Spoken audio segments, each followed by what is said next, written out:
Ավարտվեց նորաոց քահանաների 40-օրյա պահեցողության շրջանը։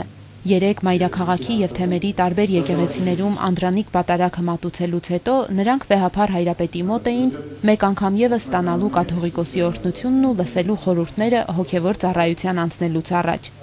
Պահքի օրերն ուղակի փակ սենյակում նստելով չեն անցել։ Մայրաթոռի լուսարարապետի պաշտոնակատար Տեր Հովնան Վարդապետ Հակոբյանը ներկայացրեց դասընթացների ժամանակացույցը, ըստ որի նորընծաքահանաները պարապմունքների են հաճախել փորձառու հոգևորականների մոտ։